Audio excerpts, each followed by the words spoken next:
Good morning. Welcome to Brabant in the south of the Netherlands. It's very early still. Well, for me, it's early. 8:30 thereabouts. I decided to come out and do my walk really early today. I'm just going to stand here and talk to you for a little bit. As you can see, there is not that much to see here. We still have the sun. Today is going to be quite hot again. Today, tomorrow, and Saturday. Today's Thursday, the 13th of August, and we just had this massive eclipse happening last night. I should actually just stand and talk instead of walking and talking at the same time, because I'll get out of breath and it just doesn't work, right? I have to concentrate on one thing at a time. Also, haven't had coffee yet, so there's that. What I'm planning to do is follow this path here, which is just very straightforward.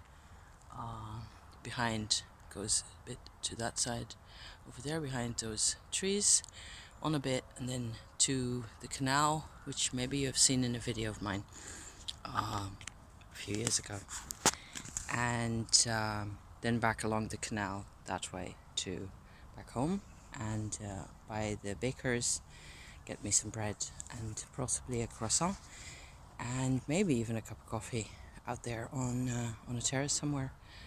Or I will just go home and make my own coffee, which is what I tend to do.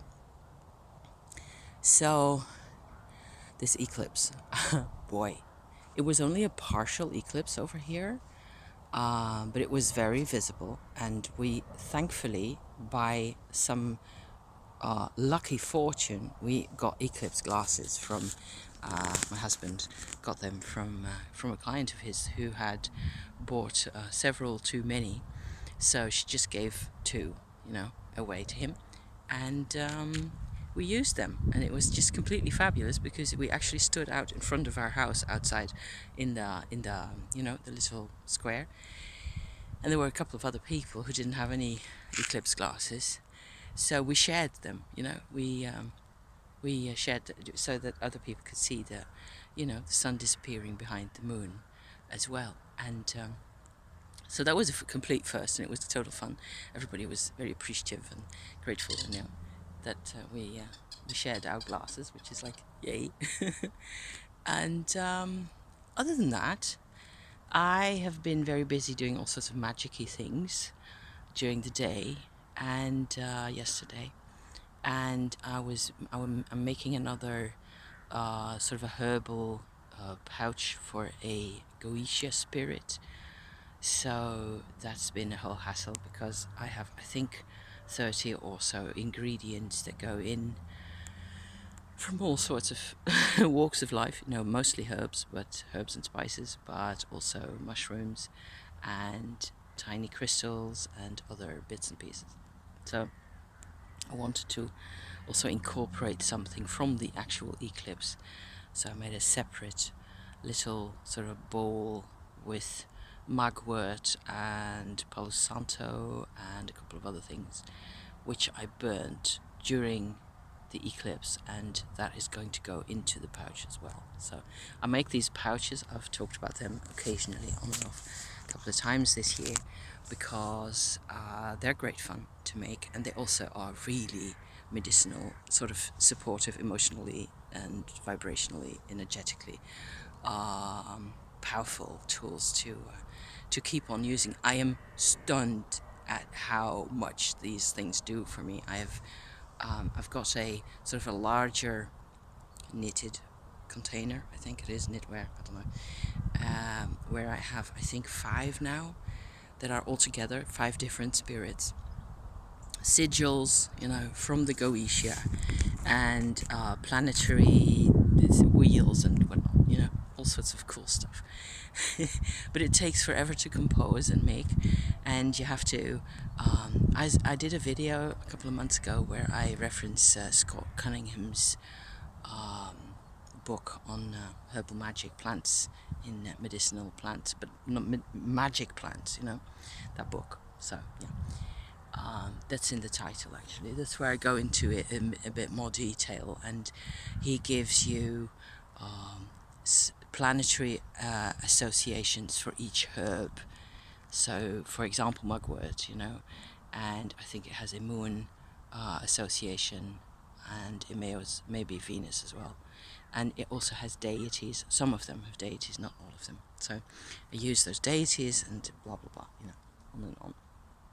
Great fun, and for some reason it just keeps me busy for a whole day at least.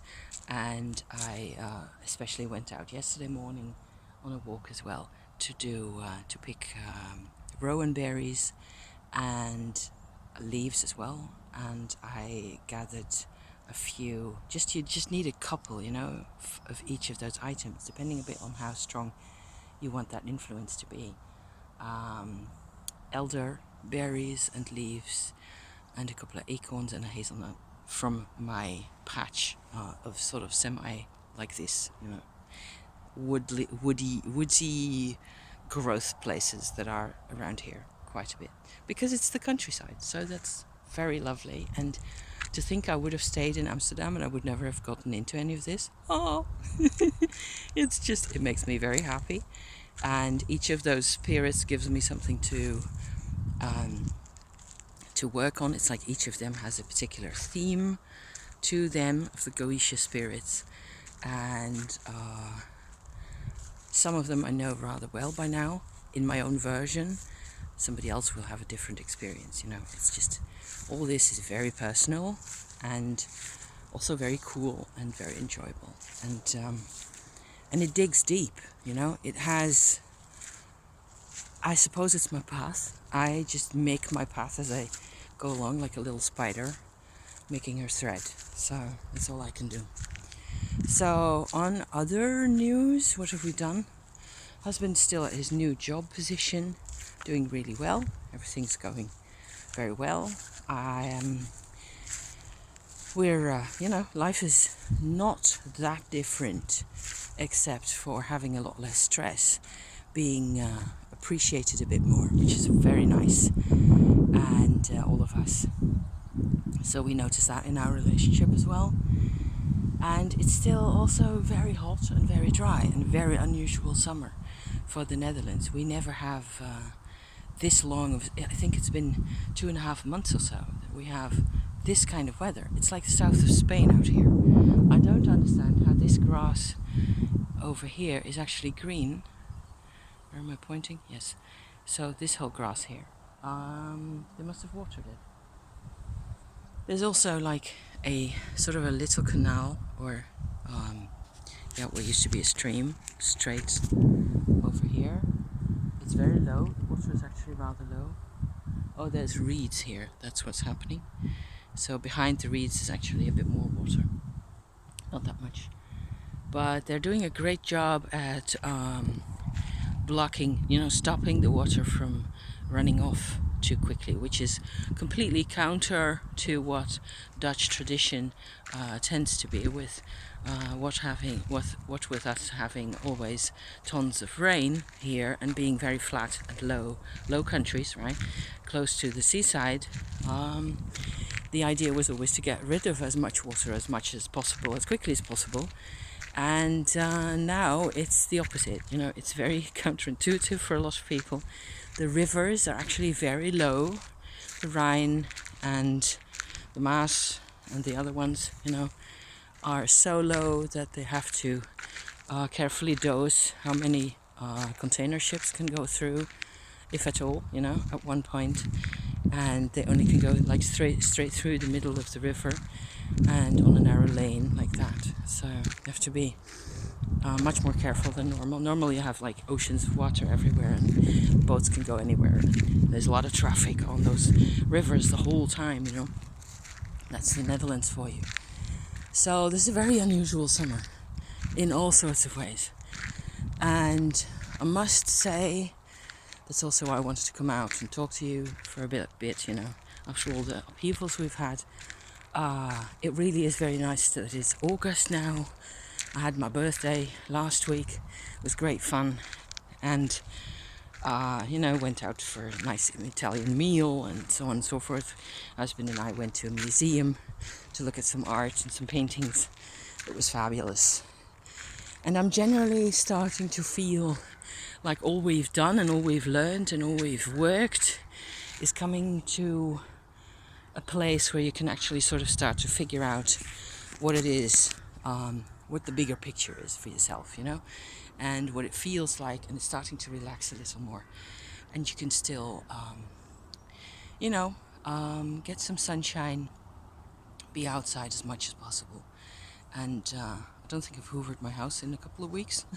I don't mind telling you, because it's just, it's not this hot every day, but it was going to hit 36, I think, today, and 40 or so tomorrow. So that's like close to 100 or over in American money. So, yeah. So it's very different, and normally it rains on and off, and you get a phase like this of this kind of weather for a couple of days, and the rain comes back in. That tends to happen normally. I really enjoyed the eclipse. It was fantastic, and I've been doing some research about how your astrology, as your birth chart, connects to actual eclipses, and I've been thinking about that, and I see it really as a new chance of at life. So it's pretty fabulous and pretty unbelievable after 60 years on this planet, in my case, that you still get a new chance at having a life. So there you go. I'm going to leave it at this. Thank you for watching. I will upload this when I get home, and I hope you're well, and I hope you're coping with any weird summer vibes or eclipse vibes or any of it. And if you want to, please drop us a comment, and I love reading those, and I will always respond. Thank you, my dears. See you next time. Bye bye.